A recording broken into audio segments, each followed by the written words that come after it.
and answer session, you may press star 1 on your touch-tone phone if you'd like to ask a question. Now I'd like to turn the meeting over to Mr. Patrick Shepard. You may begin. Thank you, Kathy. Good afternoon, and welcome to the Ethics Fundamentals series, brought to you by OGE's Institute for Ethics in Government. My name is Patrick Shepard. I'm a lead instructor here at OGE, and I'm very pleased to be joined today by Cheryl Kane-Piasecki. Hi, everyone. I'm also a lead instructor here at the Office of Government Ethics, and I'm psyched to be here with Patrick this afternoon and spend a little time with you. Yeah, we're really looking forward to today's presentation. We're going to try and simplify some concepts that a lot of folks have difficulty with, and that's the distinction between accepted investment funds and the exemptions that we have available for mutual funds. So we're going to spend a good bit of today's presentation talking about those two concepts. But before we do, we wanted to take you through some OGE news and announcements. The first thing we'd like you to be aware of is that the Summit Save the Date information was distributed to DAOs, ADAOs, and OGE points of contact in the last week. So if you're a DAO, ADAO, or agency point of contact, and you've not received a Save the Date, please reach out to your desk officer so we can make sure you get the appropriate information. Also, in the next day or two, we will be sending out an invitation to DAOs, ADAOs, and points of contact to designate a registration point of contact for their agencies. So you can look for that if you're a DAO, ADAO, or point of contact. We're going to be looking for someone who we can work with on the registration details. We have a number of other announcements, the first of which is on June 16th. We're going to be starting the Institute for Ethics in Government's first massively open online course, and that's going to deal with outside activities. If you've not seen the registration details for that and you're interested in signing up, you can find those on the Institute for Ethics in Government Max community under Courses and Curriculum. We also have the Advanced Practitioner coming up next Thursday, where Dan Scala from OGE's Compliance Division will be discussing the new inspections format with that project. So if you're interested in OGE's oversight function or the inspections rather, please look for that next week. Additionally, you may have seen come out over the listserv or the AAB announcement forum an invitation to update component designations for purposes of 18 U.S.C. Section 201C. The deadline for those is the 1st of July, so if you have updates, please let us know about those by the 1st of July. Be mindful of that deadline. We'd also like to remind you that we issued another advisory recently. This one was dealing with updated gift and travel reimbursement reporting thresholds, as well as WAG limitations. So if you didn't see that, please see Legal Advisory 14-03 for details about the updated reporting thresholds.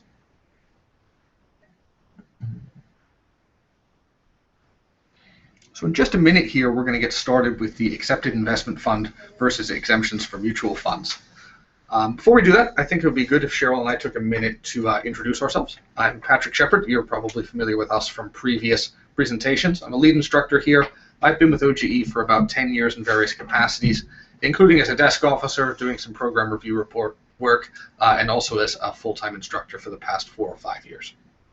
Yes, and my name is Cheryl Kane-Piasecki, and I've been with OGE longer than seems humanly possible, actually. I've been with OGE my entire career. I've started with OGE in December of 1991 as a program reviewer, actually, and I have since that time been a desk officer and had a few other career moves within OGE, but right now I am primarily an education and training specialist and a lead instructor here at OGE.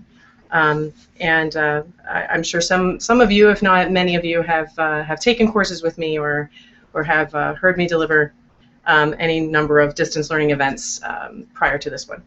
Well, it looks like we're having a little bit of difficulty with the pictures over the Google Hangouts. I'm not sure if those folks on YouTube are having trouble seeing the pictures and probably just getting the audio. We're going to go ahead and go through the presentation. If you received an email from Kenesha and she provided you the slide deck, please feel free to follow along in the deck.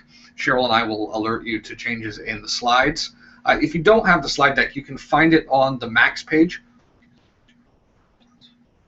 You can find it on the Max registration page under the Distance Learning tab on the IEG store. So we'll give you just a minute to find this slide deck so you can follow along with us. We would also like you to take a moment, if you have available the compilation of federal ethics laws and or the Code of Federal Regulations. We would like you to have those available because we're going to be digging into the regs themselves as we go through today's presentation. So we'll give everyone just a couple of minutes to find those materials so that you can follow along as we go through the presentation today.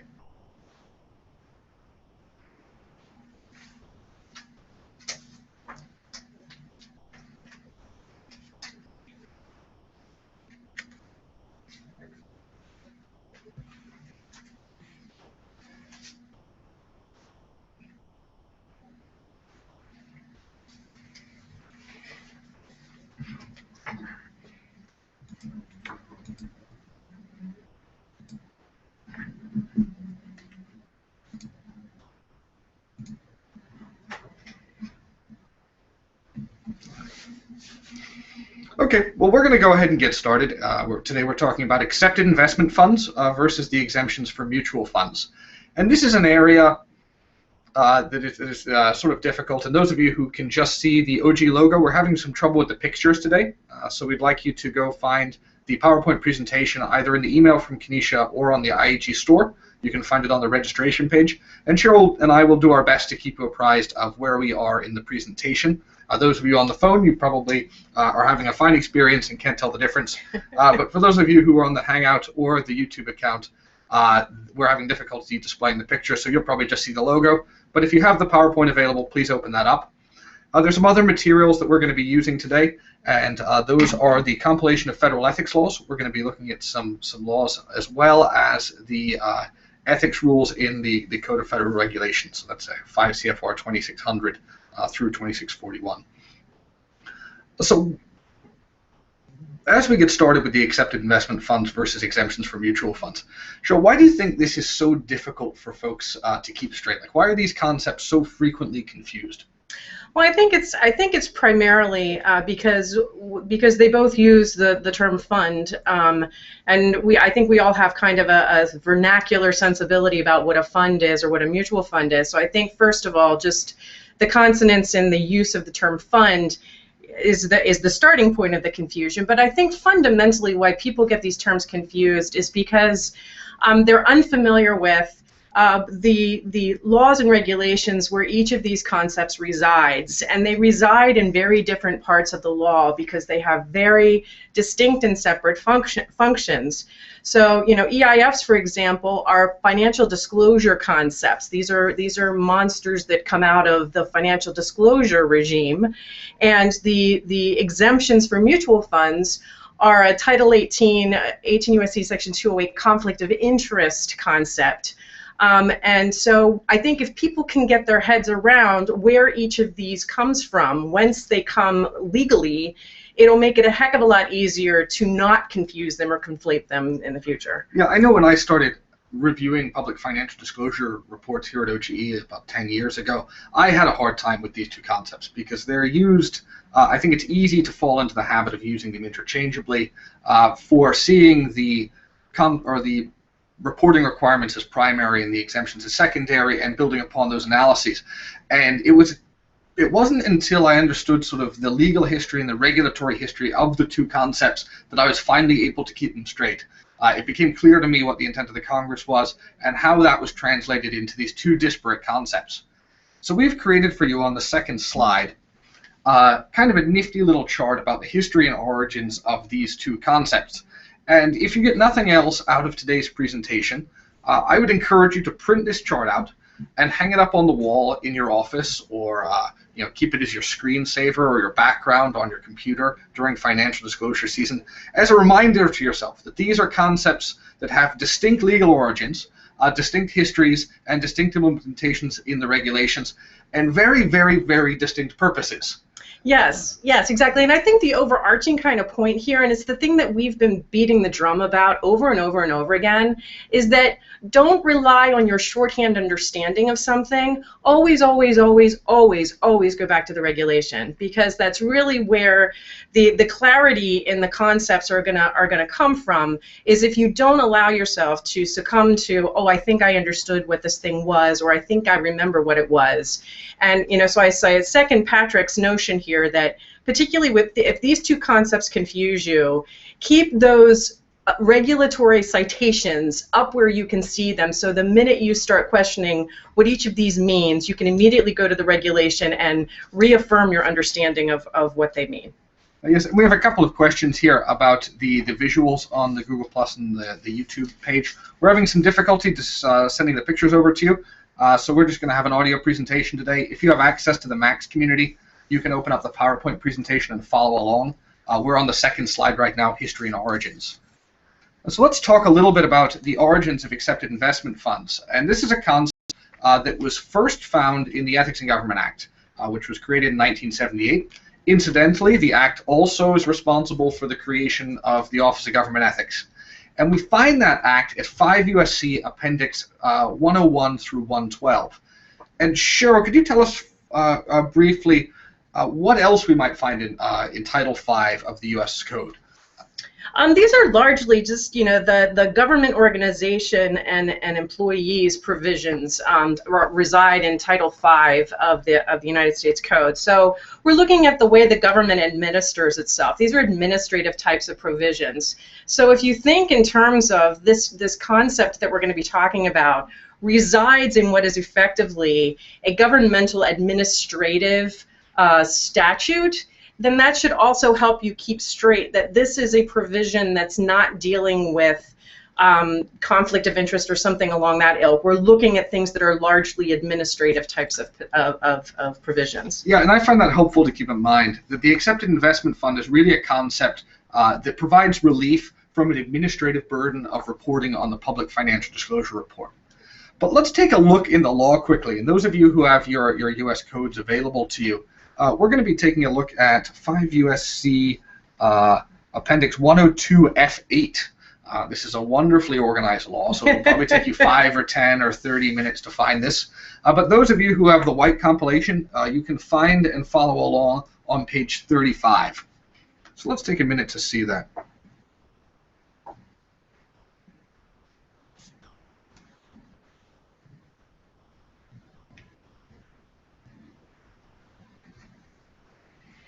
So here you can see some text that looks very much like the implementing concept in the regulation, and also very much like the instructions on the OGE Form 278.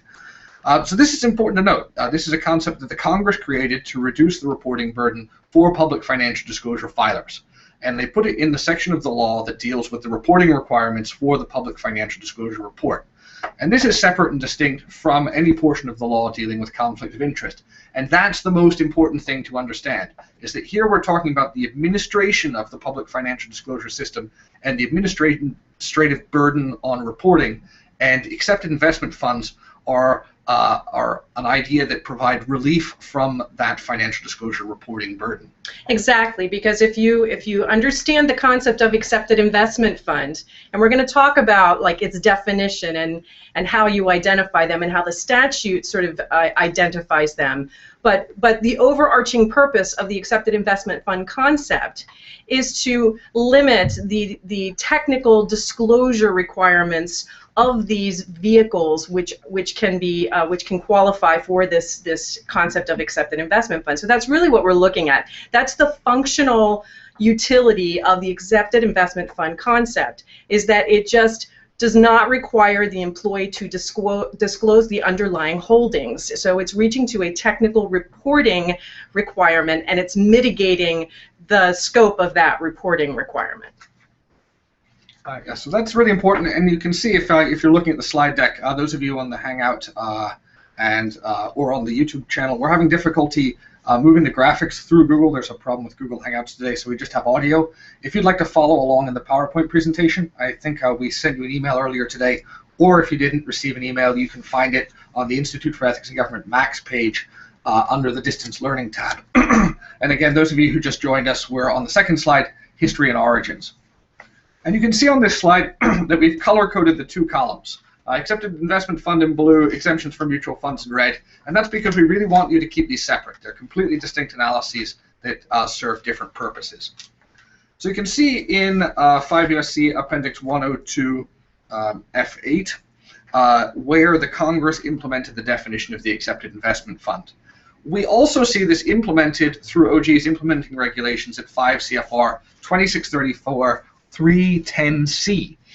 So those of you who have your regulations handy, you can take a look at this. I'd encourage you to put a note near here or a bookmark or dog ear the page so that you can come back to the definition of accepted investment fund when you run into difficulties on public financial disclosure reports. Yeah, and I do tell you, bookmark it, because I will tell you the number of times that I have spent an inordinate amount of time trying to find where accepted investment fund was located within 2634. I wish I had a dime for every time I spent that much time. So it's located in a squirrely part of 2634. It's in 2634.310, and that's dealing with trusts, estates, and investment funds. And so, so I would encourage you, bookmark it. It's at 310C. Yeah, so that citation, for those of you who maybe didn't hear it the first time, we're at 5 CFR 2634 310C. And if you have the Blue Book version of the standards, you'll find that on page 526. So let's take a close look at that quickly, and you'll see that there's a lot of similarity. It's almost word for word out of the Ethics in Government Act. I just want to give everyone a minute to read through that definition.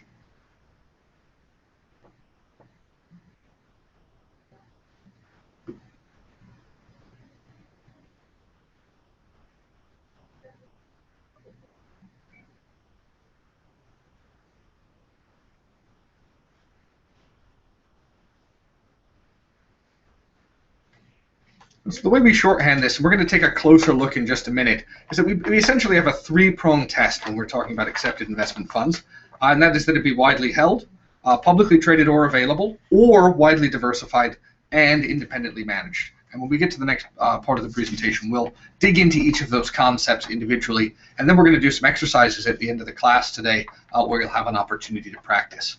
Well, one thing I do want to underscore here, too, is that the definition of accepted investment fund does not really define fund per se.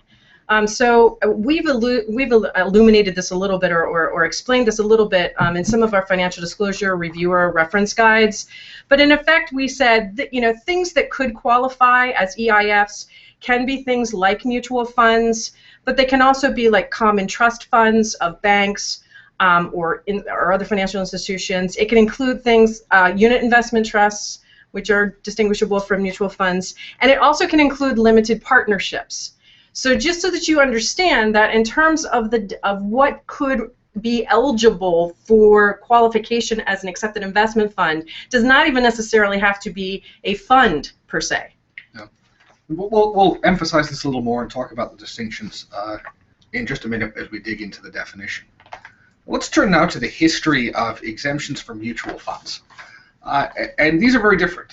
These are found in a regulation issued by OGE in 1996, so considerably after the concept of EIF was created by the Congress. And these are exemptions to 18 U.S.C. Section 208. And Cheryl, what is it that we find in Title 18 of the United States Code? Well, what do we find in Title 18 of the United States Code? It's kind of a go-to-jail card, or it's the Title 18 are the criminal statutes. So anything that's housed within Title 18 of the United States Code is going to have criminal liabilities associated with violations of any of those provisions. So just kind of as a shorthand, if you see something says 18 U.S.C., you know that it's a provision that has criminal implications. Yeah, and actually, if we had the entire code right now and we turned to the first page, it would in fact say crimes and criminal procedures. And that's really important, because when we're talking about exemptions, we're talking about relief from criminal conflict of interest statutes. So that's really important. Before we get there into the regulation, let's take a look at 18 U.S.C. Section 208, the actual text of the law, and see where the authority for these exemptions comes from. So those of you who have the white compilation, you can find this on page 20. On page 19, you'll see the beginning of 18 U.S.C. section 208. And then if you turn the page, you will find 208B. And we have a number of provisions in 208B, but I'd like to draw your attention particularly to 208B2. And I'll give you a second to read that, and then we can talk about it a little bit.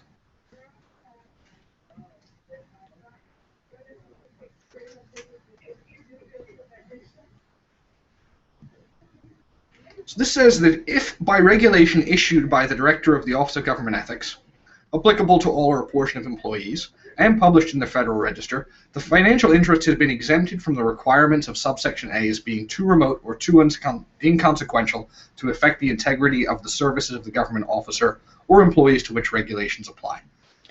So basically what this is saying, it provides OGE the explicit authority in the criminal law to issue regulations exempting certain kinds of financial holdings from the conflict of interest statute at Title 18 U.S. Code 208. So that's really important. So when we talk about exemptions for mutual funds, we're talking about exemptions from the criminal law at 18 U.S.C. section 208.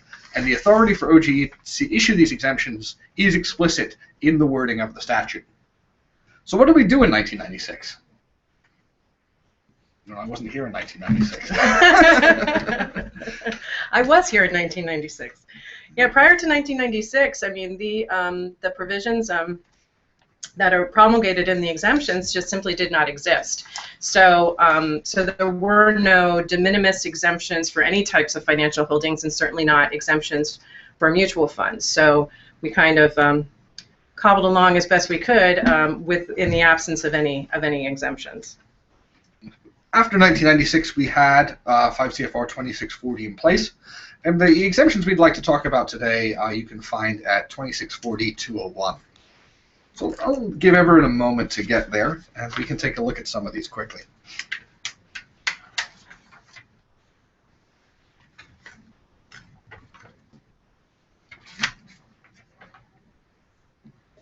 What does it say there? Right there at 201, just above 201A on page 644 if you're using the blue book. It says exemptions for interests in mutual funds, unit investment trusts, and employee benefit plans.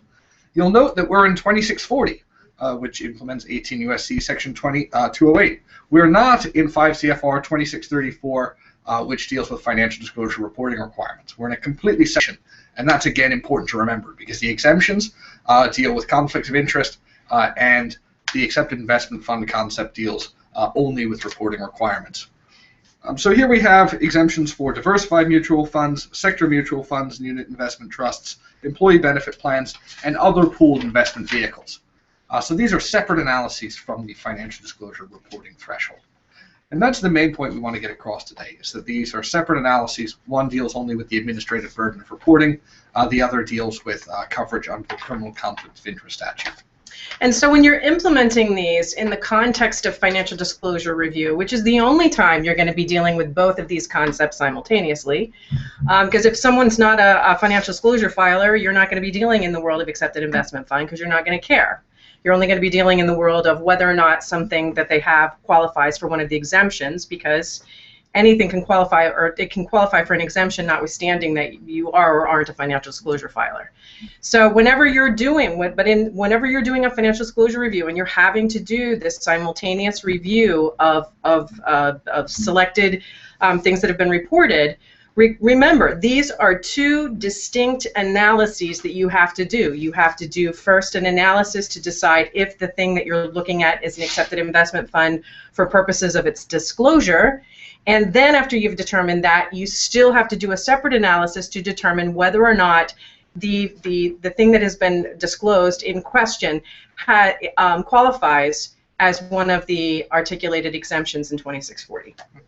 Let's take a close look now at slide 3, where we find the three-pronged test for accepted investment funds. This is probably best to be working from the definitions in 2634 310C. But basically, we have three criteria.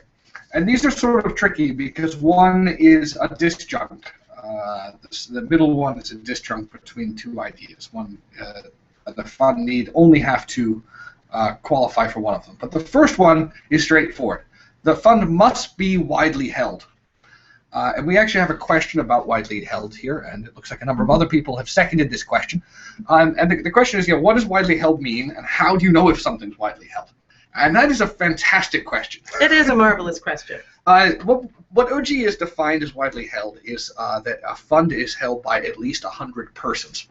And when we count 100 people, what we say is we actually count noses. So if you have an institution that owns a large portion of a fund, and that institution then manages money for 10, 50, 100 people, we count each person who is involved in that group. So if you have, say, a limited partnership that owns a large portion of a fund or other investment vehicle, for purposes of widely held, we count each individual in that organization as someone who holds the accepted investment fund. And where we find institutional interests in mutual funds, where we find that a lot are in pension plans, where pension plans, part of their investment portfolio will be some of these more commonly available mutual funds. And so what you would do with that is literally you would count everybody who's a part of that pension plan would be considered to be someone who holds the mutual fund, and you would count each of those individual participants in that pension plan towards your 100 count in terms of widely held. And the second part of the question that's been posed to us is, how do we know if a fund, particularly mutual funds that are traded publicly, how do we know if at any one time they have 100 participants? And that's a great question. And actually, Andy points out rightly that when we're looking at exchange-traded funds, which often qualify as EIFs, we get a lot more detail on the financial services sites when we're doing our research than we do for mutual funds. So how do we know if there are 100 people involved? And the answer is, to be absolutely sure, we don't. But we can surmise from a number of things. Often you'll find a number that represents the market capitalization of a fund.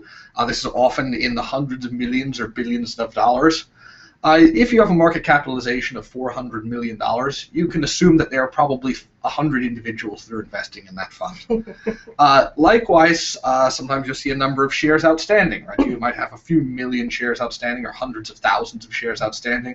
Usually then you can also assume that there are 100 participants. This is one area where it's very fortunate that the accepted investment fund is an administrative concept. If on a single day, say an exchange-traded fund was being bought out by a single investor or a small group of investors, and they fell below that 100-person threshold, say 85 people for a few minutes. There aren't criminal penalties associated with the misreporting of an accepted investment fund. But as a general matter, if you see something that's publicly traded from one of the major investment houses, or it's an ETF traded on a major exchange, it's fair to assume that there are 100 participants in that fund. Also, if you have any significant percentage that are institutional investors, almost every time you find these, the institutional investor will have at least 100 people as part of it. Those will be pension funds, other funds, and they usually have at least 100 investors. So widely held when we're talking about mutual funds and ETFs that we can easily find on Morningstar or Google Finance or your preferred financial research vehicle, you can normally assume that there are 100 folks. So that's an excellent question, Andy, and the others of you who seconded that. Which brings us to the next prong. Publicly traded or available or widely diversified. So what are we saying here, Shul? Does this mean that if a fund is publicly traded and it's widely held and it's independently managed, then we're an EIF? That's correct. But if it's not publicly traded, we can also get to EIF if the fund is widely diversified? That's exactly right. And I think this second prong here is really where the point of confusion between the concept of accepted investment fund and the concept of diversified mutual fund come into play. And it's because of the convergence, and again, in the use of the same word, diversified. And if there's one thing, I know Patrick's already given you one thing he wants you to walk away from. If there's a second thing. If there's a second thing that you should walk away from this, is that diversified does not mean the same thing for purposes of EIF as it does for purposes of the exemptions in 2640. That's the first point. Diversified does not mean the same thing. So do not conflate the two concepts. Diversified for purposes of EIF is different from the definition for diversified for 2640, and we're going to talk about that in a minute. Okay? But over and above that, you really need to understand that this second prong, if it's publicly traded or available, you don't even have to get to whether or not it's widely diversified. And in the majority of cases, I think that you're going to run into, things are going to meet the EIF criteria based on the fact that they are publicly traded or available. That's not to say you're not going to come across any that aren't, but by large and in the main, you're going to see a lot of the things that you're going to run into in financial disclosure forms are going to meet this second, publicly traded or available, such that you don't even have to consider whether or not it meets EIF's definition of widely diversified. And as I've been a reviewer of public financial disclosure reports, we've had to dig in on the EIF test. I found the widely diversified prong of this second part of the test to be almost useless. In the cases where you have a fund that isn't publicly traded or available, it is a very rare day that it qualifies as widely diversified. And the reason for that is if you wanted a widely diversified portfolio, you wouldn't be going to a non-publicly traded vehicle, because having wide diversification is easy through a simple exchange-traded fund or something like that. So you can almost forget that widely diversified exists unless you have a really sticky wicket of a fund that you're trying to get to EIF on. I note here, Cheryl, that we say publicly traded, which I understand to mean traded on an exchange or traded publicly like a mutual fund is from a financial services company. But what does that available mean? I see that's sort of an addition. That's a new concept. Well, it basically means that as long as it's open to any investor, then it's considered to be publicly available. And when we say that, basically what we mean is it doesn't matter if in order to be able to purchase a share of the fund that there might be net worth requirements or other sorts of income requirements. The fact that anybody who meets that requirement can purchase and participate in that fund, that makes it publicly available. And do you want to explain a little bit too about how, even if it's a closed fund, like even if it Yeah, absolutely. So people often ask us about closed mutual funds that were accepting investors years ago and are no longer accepting investors. Are those publicly traded or available? And what OGE has said is that if at the time it was welcoming investors into the fund, it qualified as publicly traded or available, it is forever thereafter publicly traded or available, regardless of whether or not it's now closed to new investors. So when they were starting up the closed-ended fund, if anyone with $1 million or anyone with $10 or whatever the requirement was able to buy shares of the fund, and then they closed it because they were full of investors, we said at the time it was publicly traded or available, so forever thereafter that fund can qualify as an EIF under this prong. Should we take a look at widely diversified, and we can find out why this rarely works when we're trying to get to EIF with a fund. So here, under 3, so we're at C3, a fund is widely diversified if it holds no more than 5% of the value of its portfolio in the securities of any one issuer, and no more than 20% in any particular economic or geographic sector. That's a really high bar. Those are small percentages, and that really does mean that it would have to be widely diversified. And again, if someone wanted exposure to such a wide segment of the economy, they would probably do that through a publicly traded vehicle rather than some sort of proprietary vehicle. Normally you get into proprietary investment funds and vehicles because you want exposure to narrow segments of the economy or a specialized market segment. So again, the widely diversified doesn't get implemented all that often in practice. And again, getting back to the term diversified, and I meant to add this to my comment earlier, just as how widely diversified is very explicitly defined in the definition of accepted investment fund, and diversified is very explicitly defined in 2640 for purposes of the exemptions. Understand that there may be other authorities out there that define diversified for other purposes. So sometimes you might look up the profile of a fund, and at the tail end of that profile, when it's talking about the strategy of the fund, it'll say this fund is non-diversified. Well, whatever that means for whatever purposes, you cannot rely on that either for purposes of our definition for an EIF, neither can you rely on that for purposes of our definition under 2640. So that brings us to our last prong. Independently managed. What does it mean to be independently managed? It means that the investor doesn't have any say as to what the underlying investments of the fund are. So those of you who have dealt with managed accounts, this is where they fail the EIF test because they are not independently managed. The investor has authority. They have actually a explicit authority under SEC rules to make decisions about the investments within the managed account. So this is an area where it's necessary for there to be someone who is a manager who is not the employee, who controls the investments, and the employee has to not be able to direct those investments.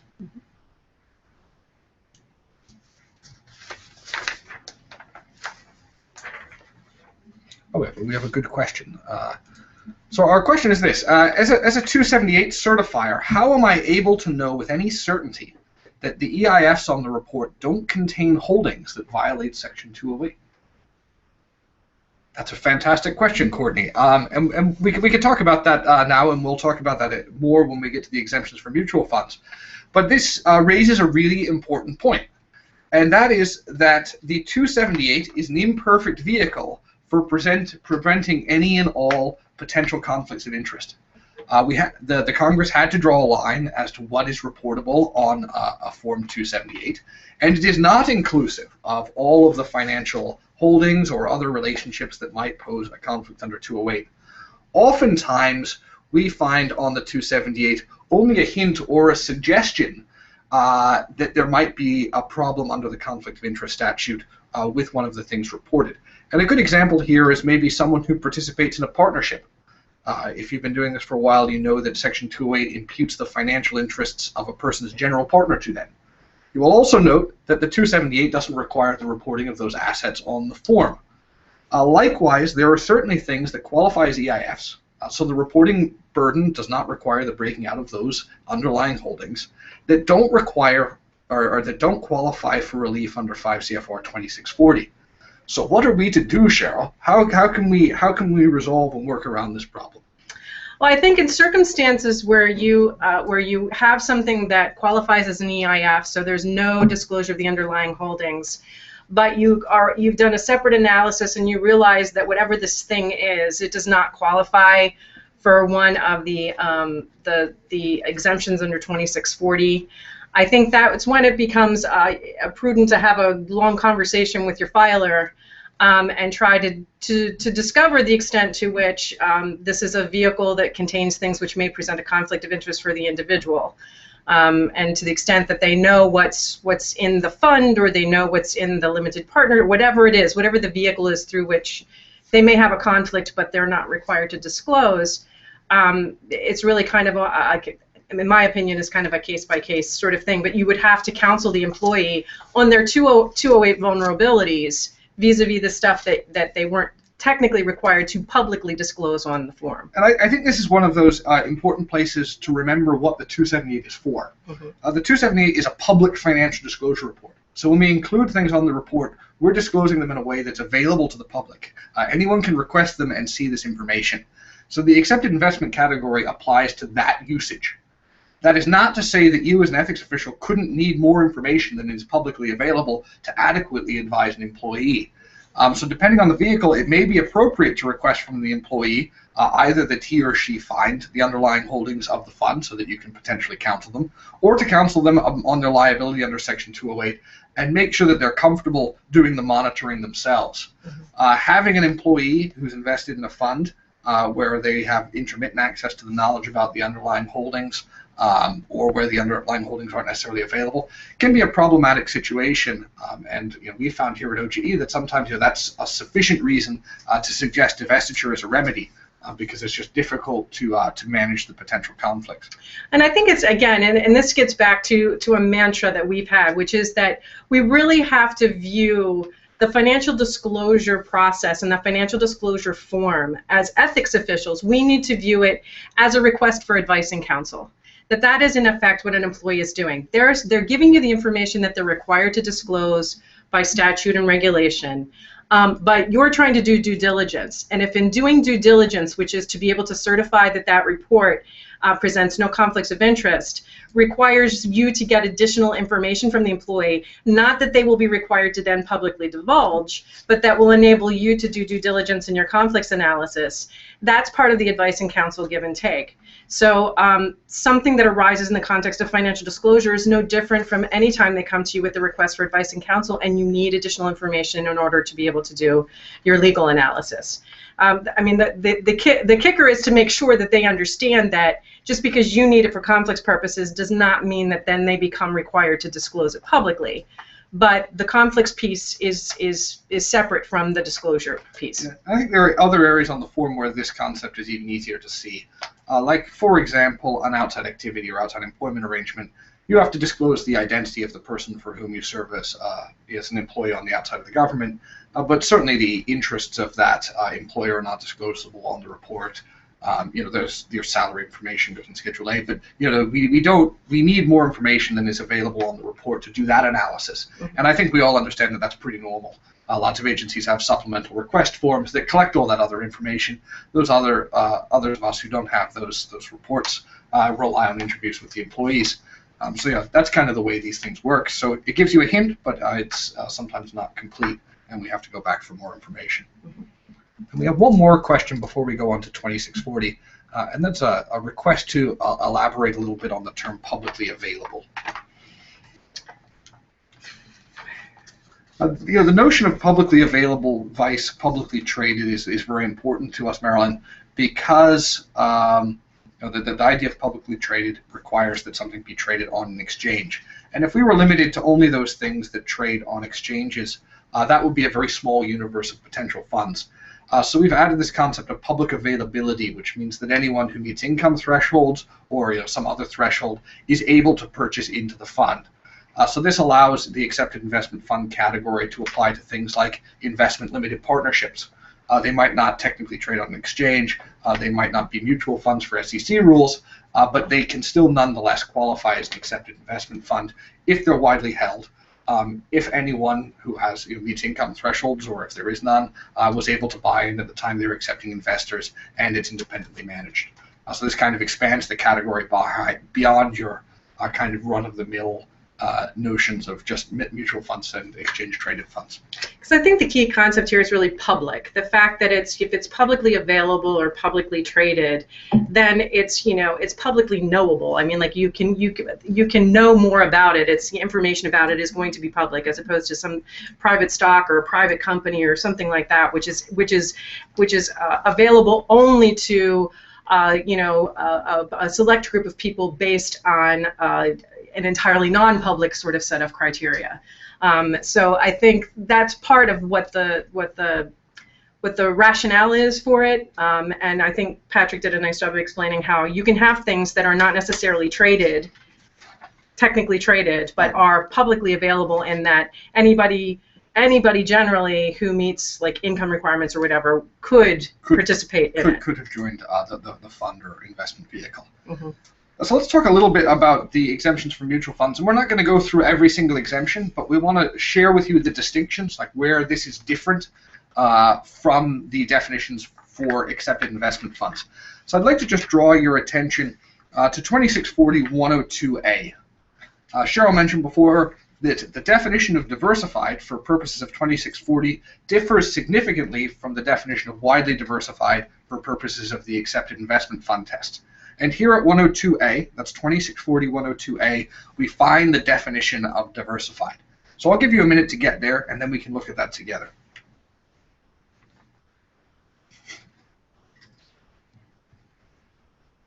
So what does this say here? It basically defines diversified against the notion of a sector fund. So we have to look at the stated investment policy, and if the stated investment policy does not include a policy of concentrating investments in an industry, business, single country other than the United States, or the bonds of a single state within the United States, the fund will qualify as diversified. So we look not at the underlying holdings, there are no percentage thresholds, we merely look at the stated investment policy.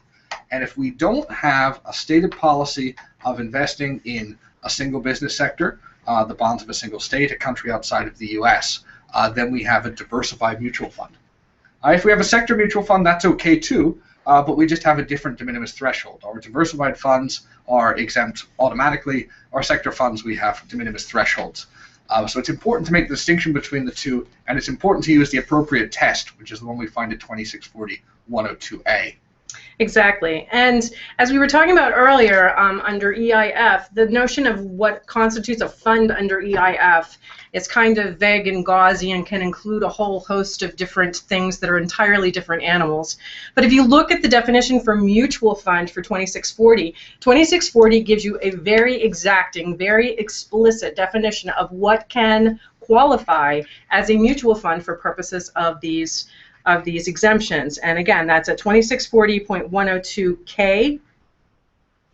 If everybody gets there, we take a look at this.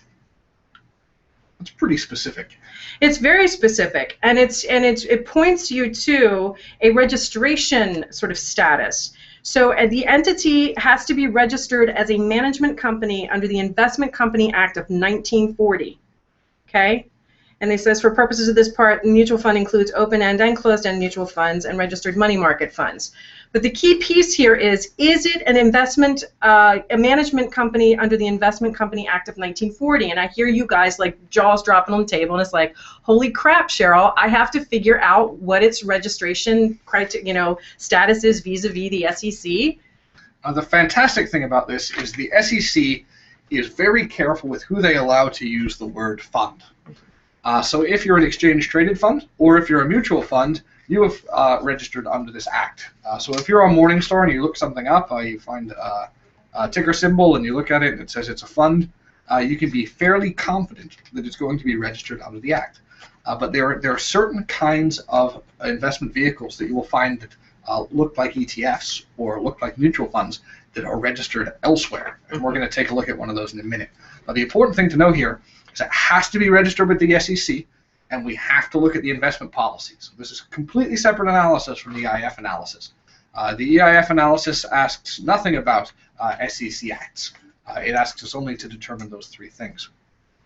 So before we get to the exemptions, we want to make another important note to you. So here we are on the 5th slide, and it's the black slide with the really imposing letters on it that says important. Just because something qualifies as an EIF does not mean that it automatically qualifies for an exemption for purposes of 18 U.S.C. Section 208. You must check to see that it qualifies for an exemption. And I'm going to repeat that. Important. Just because something qualifies as an EIF does not mean that it automatically qualifies for an exemption for purposes of 18 U.S.C. Section 208. You must check to see that it qualifies for an exemption. You can print this out and you can put it right under the chart with the history and the citations, and you'll not have any problems making mistakes or becoming confused between the two. All right, well, that's enough talking. Let's begin the exercises. So you should have received some exercises. It's a Word document.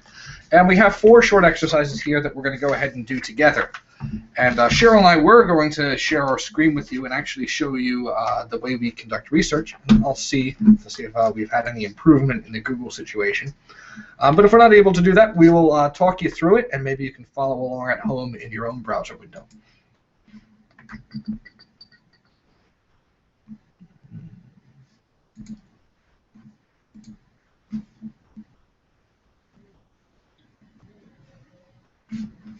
No, that seems like too much to ask today, sadly. So, so we're not going to do that.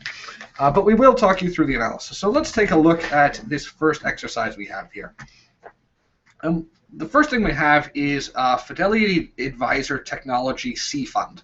And we've helpfully provided for you the ticker symbol.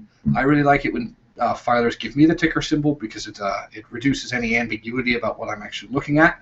And what we're going to do is we're going to determine first, does it qualify as an accepted investment fund? And then we're going to look and determine if it qualifies for an exemption. And we're going to do those in complete parallel.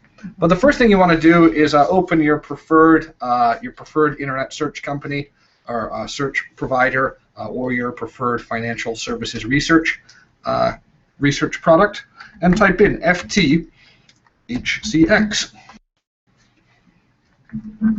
So we have the Fidelity Advisor Technology Fund Class C. That's great.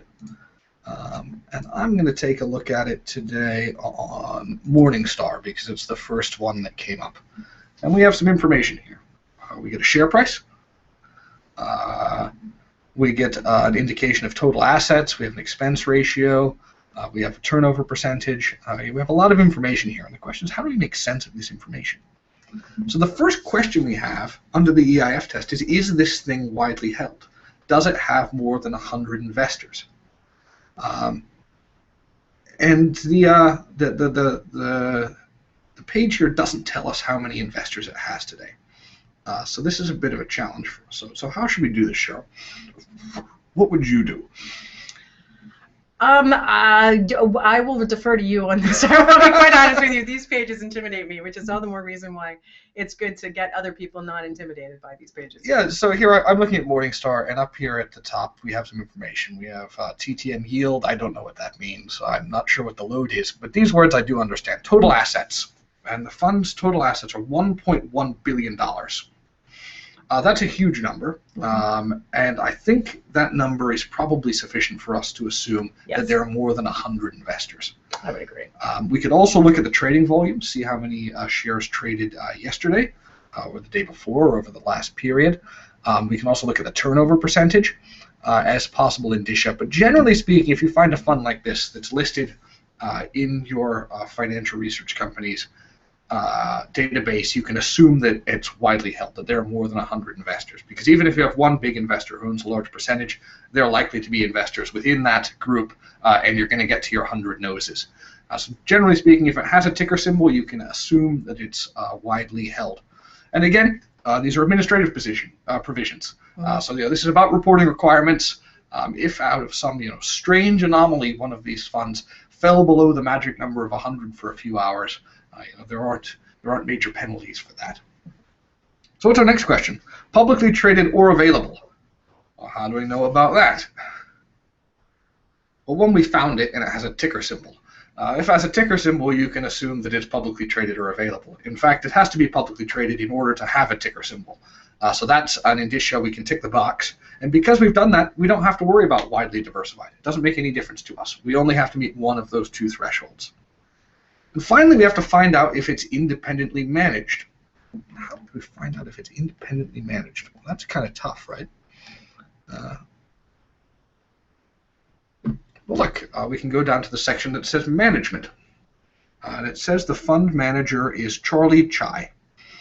So unless our filer's name is Charlie Chai, this fund is going to be independently managed. If out of some strange accident of history you had an employee who was in fact the fund manager, then this fund might not qualify as an EIF for that person, but it would for everyone else on Earth.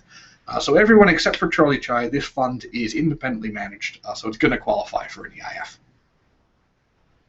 So we've done that. We know we can tick the EIF box. We know we don't have to report all of the underlying holdings within this fund, of which there are very many. So what's the next question? I think this is the harder question. We're going to ask, does it qualify for a regulatory exemption? So where would we start there? What's the first question we need to determine? If we go back and we look at 2640, we have to determine, first of all, if it's a mutual fund, right? Right. So yeah, the first question is we look at that definition K. Is this a mutual fund? And this is another place where the SEC's policing of the use of the word fund with respect to investment vehicles is very helpful. So here on Morningstar, you can see we're in the tab called Funds. This is a pretty strong indicia that we're going to be registered under the Act of 1940. Additionally, if we were to dig into their filings, which is the tab on the far right, we could look at their most recent report to the SEC, and it will tell us under what authority they're reporting and under what provision they're registered.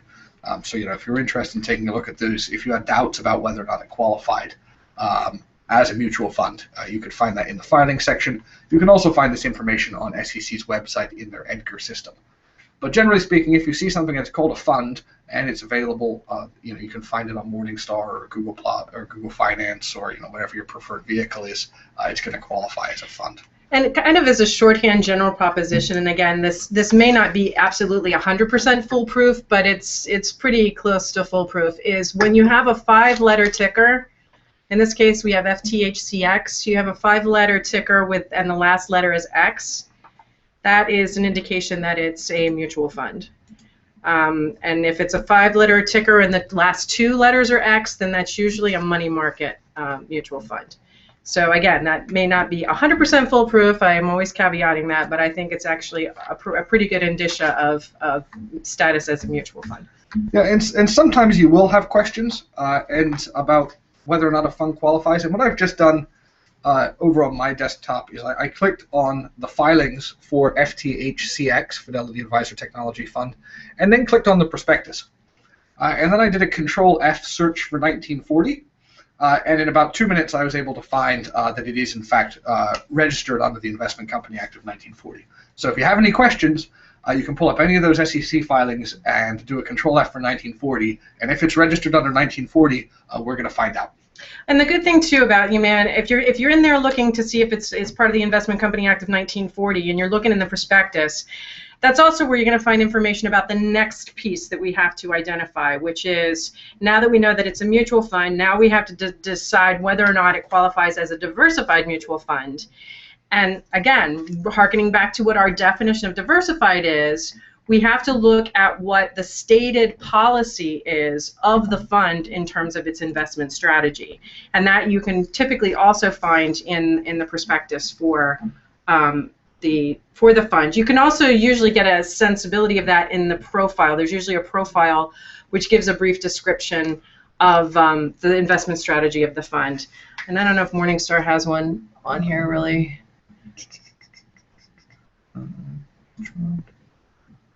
If not, we'll pull up a different. This is an old fund. There might be a different. Do it under Google or Yahoo. They usually give or Yahoo I know has a pretty.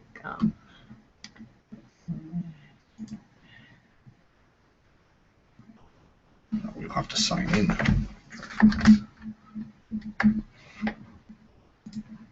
So we're having trouble finding a fund profile on Morningstar. So we're going to take a look at Google Finance today, and we will again plug in FTHCX. And this is often true when you're doing this analysis, that you might have to go to more than one place to find the full story about a fund, especially funds that have been closed for a long time. The information is always kept up to date.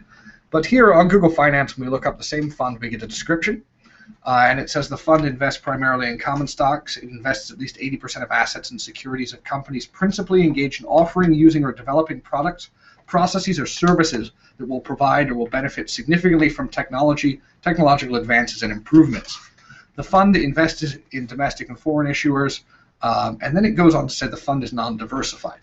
So we're done here, Cheryl. We know that this is a sector fund, and that it's good. It's a fund. It says it's non-diversified, so we're good, right? No, we're not at all. We're not at all. And then the key piece here that we're looking at that makes us have to do a little bit more spelunking is the use of the word technology.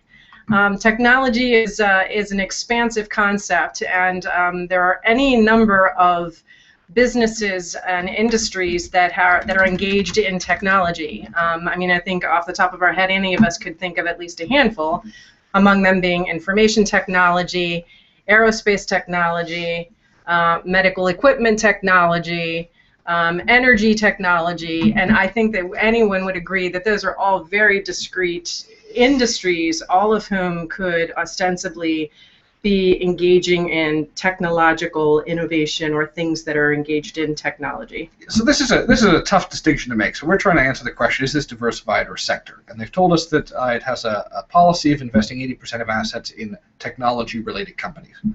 So how do we know? And the answer is OG has issued guidance. And if you were to go to OG's site and look at OG legal advisories, you could put in keywords in quotation marks technology fund.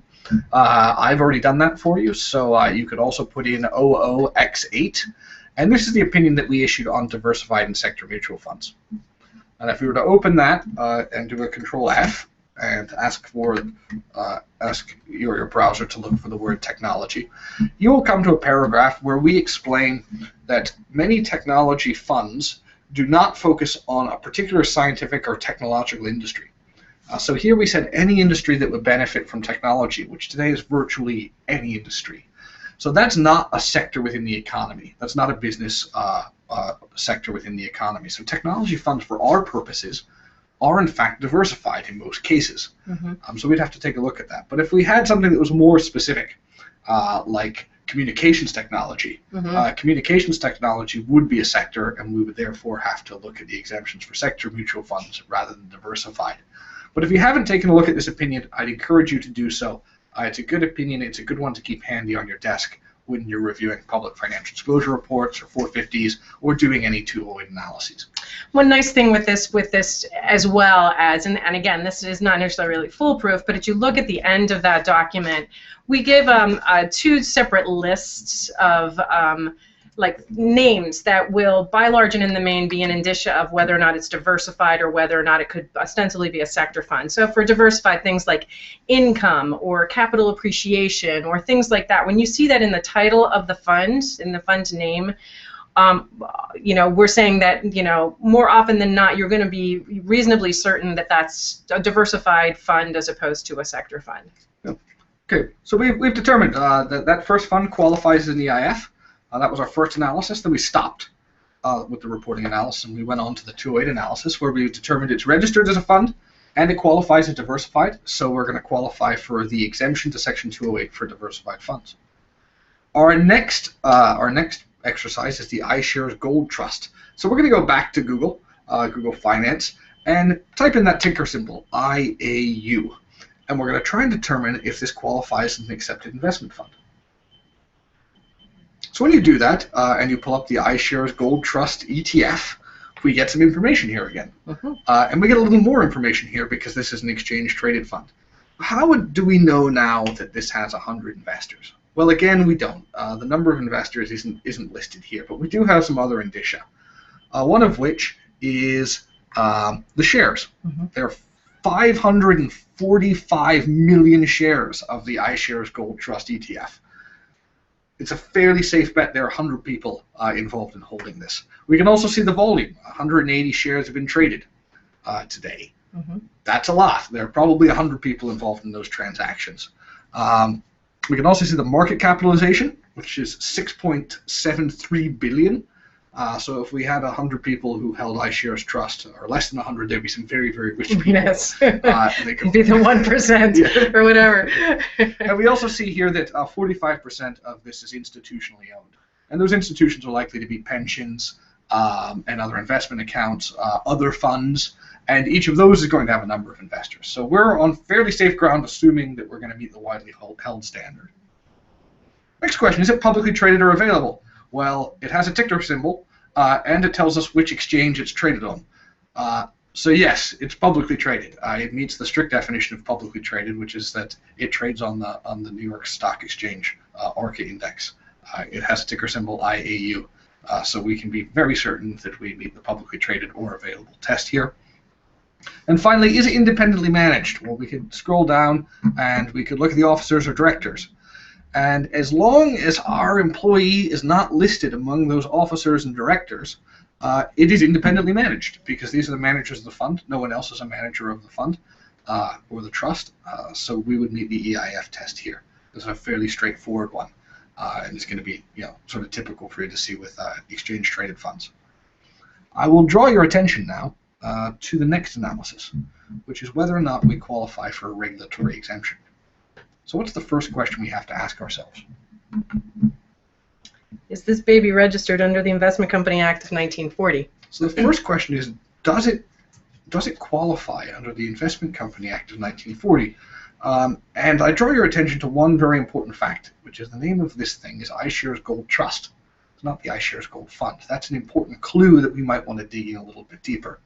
But that's not going to be dispositive. How are we going to know where this is registered? Well, let's take a look around.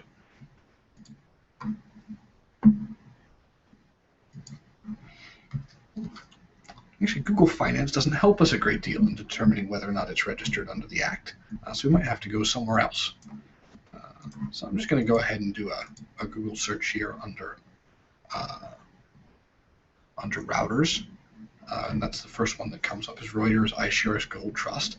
And we have a number of a lot of information here. We have some charts, financials, analysts' research, etc.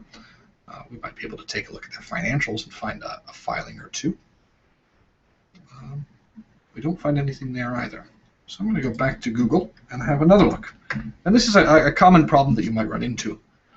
and I'm going to actually go to the iShares site itself. So when I put it into Google, the first thing that comes up for me is the iShares Gold Trust IAU on the iShares website.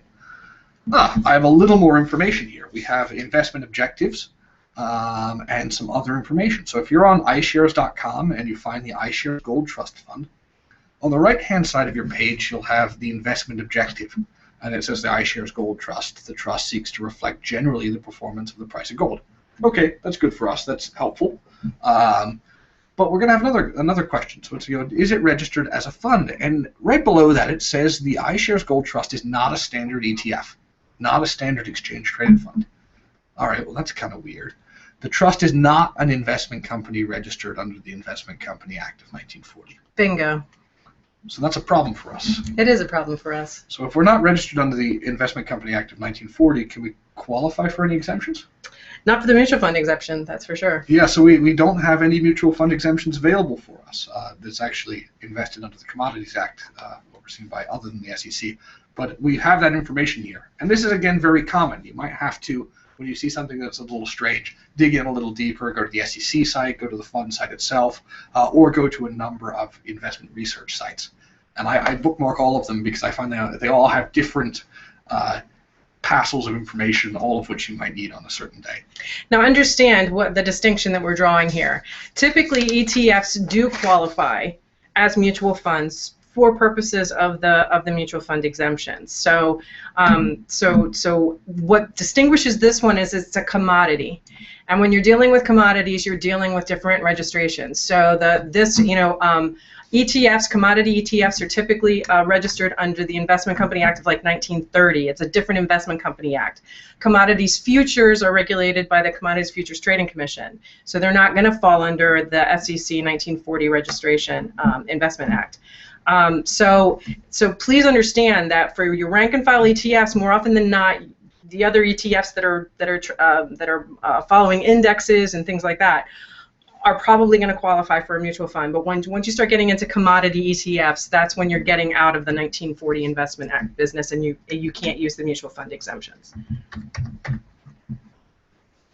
So we didn't even have to get to the question of whether or not it was diversified or sector, although if it was only investing in gold, it's pretty obvious, yeah. But because we're not registered as a fund, the fund exemptions aren't available to us. Exactly. And someone helpfully who's listening in shared with us the link to the iShares Gold Trust filings on Edgar, which is great. And I just did a Control F, and I found in the first couple of paragraphs not registered under the Investment Company Act of 1940. So if you're familiar with the Edgar online process that SEC manages, you can find the filings there and find the registration information.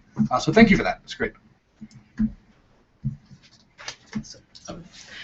Okay, so we've got our last one here, which is a slightly different animal. We have this MFS large cap value private portfolio, and we've actually given you a little bit of information on the exercise page about it. So its investment objective is it seeks capital appreciation and reasonable income by investing in undervalued large cap stocks. It sounds like something that would be, diversified. Its goal is to outperform the Russell 1000 Value Index. Its approach, it seeks securities of companies that are inexpensive relative to the overall market, peers and historical standards, etc. And there's the real kicker here, though. Each client has direct ownership of securities in his or her account. Clients are allowed to restrict purchase of specific securities. What's the magic word there, Patrick? Account. Account. Yeah, and actually, I also noted here, and this always gives me concerns. One, the appearance of the word portfolio is usually not good news, but also we don't have a ticker symbol here. Mm-hmm. So this is what I did. I typed in MFS Large Cap Value Private Portfolio into my search engine and pulled up the MFS website, and I found some information here. And it's I find it a little confusing immediately because we have a number of products offered by MFS. They offer mutual funds, but we're not in the mutual fund group. They have fund ratings, dealer payments, and then it looks like we are in the separately managed accounts. Uh-oh. And that's going to be tricky for us. So the first question we're going to have with our EIF is whether or not this is widely held. And I'm not sure. I was not able to find a quote for MFS, large cap value private portfolio, but the words private and portfolio don't make me really happy. And then we have some other information down here that says the investment advisory service offered through MFS private portfolio management are not sold by prospectus. And it also says here that these are separately managed accounts. And I know from experience that separately managed accounts means that as the investor you own the specific underlying securities. So there's actually no fund here at all. This thing functions kind of like an IRA or a 401k, something like that. So that's going to be tough for us on the widely held. And I don't think we're going to get there. No, because I mean, each investor has his or her own portfolio of assets that are being managed for them. So they each hold a separate account, and that's why the account piece, I think, really sort of should set your teeth on edge there, that you're not looking at the word fund, you're looking at the word account. And when someone has an account, it's an individualized account that's they themselves are the only ones who hold that particular account. Yeah, the word portfolio should also tip you off that we're talking about accounts here. We have on the webpage separately managed accounts, and the name of the thing is the private portfolio. And per SEC regulations, if you're in a separately managed account, you have control over those investments. You're required to have some level of control. So we're also going to miss on the independently managed front. As well as the publicly traded or available, because these things aren't going to be publicly traded, even if anyone could set up a similar account. So this is an example of a managed account, and we're definitely not going to get there on the EIF test. Not widely held. The account instance is held by one person. It's not independently managed because we can tell the fund managers to buy or not buy certain things, and the account that we hold personally is not going to be publicly traded or available. These are going to be challenging for you guys because they're marketed very much like mutual funds, but structurally they're very, very distinct, and they don't qualify as an EIF. Whether the Congress would have considered these before, I have no idea. But for our purposes, the concept exists in law, and these don't qualify as EIFs, so the underlying holdings must be disclosed. Yes, and your filers might not be terrifically sophisticated in their understanding of the difference between their managed account and a fund that they might hold. So just beware that you may get a deer in the headlights kind of response from some of your filers. Dig in on some of these managed accounts because they themselves may not completely understand the nature of it and how it is distinguishable from a mutual fund. Yeah, and I would caution you, if you were in a hurry and you would put in MFS large cap value and that's it, into your search engine or your preferred financial research vehicle, there are lots of things that are funds that have similar names. There's something called an MFS institutional large cap value, which has a ticker symbol, is publicly traded, and almost assuredly would qualify as an accepted investment fund. This is a really good example of why you need the complete fund name for everything on a financial disclosure report or when you're advising an employee, because the difference between one of these and the other can be significant, not just for reporting requirements, but as we'll see in a minute, for purposes of our exemptions under Section 208, which is in Title 18, which means it's a criminal provision. So we want to be very, very careful here, and if there's any ambiguity about which fund was intended when the filer reports or portfolio was intended, make sure that you fix that. So if we're looking at the large cap value private portfolio, what do we think about the possibility that the mutual fund exemptions would apply? Well, I think, we have to get back to the whole notion of whether or not this qualifies as a fund as that's defined under the 1940 Act. And I think we've already established these are individual accounts that are held by individual people. And so by sort of definition, they are not going to qualify as a fund as the SEC understands funds to, the requirements in order to qualify as a fund under that Act. Right, which is one of the reasons I don't use the word fund in the title. And we could go over to Edgar and search all day for something called the MFS Large Cap Value Private Portfolio, and we would never find any indicia that it's registered under the 1940 Act, because in fact it is not. So if we're not a mutual fund, then we do not qualify for the exemptions for funds. The underlying holdings may qualify for exemptions in securities or may qualify as mutual funds themselves, but the account itself qualifies for no relief under OGE's exemptions. Exactly, and so you have to treat it like you would any kind of a brokerage account or any other kind of an investment account, where what you're looking at are the underlying holdings, and you make a conflicts determination based on the underlying holdings in the portfolio. Yeah. So that brings us to the end of today's presentation. Again, we would encourage you to keep these two concepts separate. Remember the regulatory and legislative histories of the two concepts. Keep them separate. Don't make the mistake of conflating accepted investment funds with your exemptions for mutual funds. Thank you for your patience with our technical difficulties today. We do this, there are a lot of people, a lot of connections, a lot of moving pieces, so from time to time we're going to have problems. But it seems like most of you hung around with us, and we appreciate that. And we hope you learned something.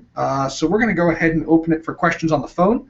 And if anyone on the Hangout or on YouTube has a question, you can use the question and answer widget to raise it at this time. Kathy, we'll go ahead and open it for questions, please. Sure. At this time, if you'd like to ask a question, you may press *1 on your touch-tone phone. Please remember to unmute your phone and record your first and last name clearly when prompted. To withdraw your question, press *2. One moment, please, as we wait for our first question.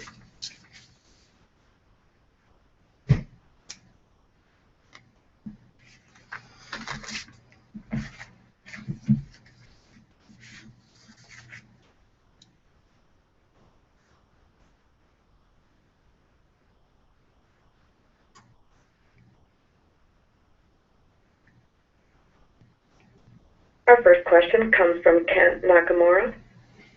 Hi. Hey, Kent. Welcome to the Fundamental Series. Hello, Patrick. How are you? I'm very well. How have you been? I've been well, thank you. I've entered the ethics world. Oh, fantastic. What can we help you with today? I was wondering, the phone over here cut out at a critical time when you were discussing IAU, and I was wondering if you could give me the 1-minute version of that again, please. Sure. Well, IAU, we can find, for purposes of the EIF test, it trades on an exchange, so it's going to be widely held. It's going to be publicly traded, and it's also going to qualify as independently managed. So for purposes of reporting, we can call it an EIF and move forward. The trick comes when we have to do our conflicts analysis, because as you remember, in order to qualify for the relief for mutual funds, something has to be registered under the SEC Act of 1940. And because it's a commodities ETF, it's not registered under the Act. It's registered under the Commodities Act instead of the Securities and Exchange Investment Company Act of 1940. So it doesn't qualify for relief under the mutual fund requirements. That would only be a problem if you had an employee who had a potential conflict with the price of gold, but it's good to know these things exist. Does that clear it up? It does, thank you. Fantastic. Take care. Our next question comes from Larry Wild.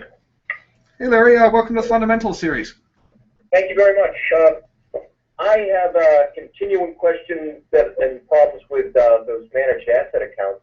Yeah, me too. Filers who have them, and they have lengthy lists of assets in those accounts and many transactions. Yes. So my question relates more to them qualifying as an EIF rather than the exemption. Yep, and they don't qualify as either.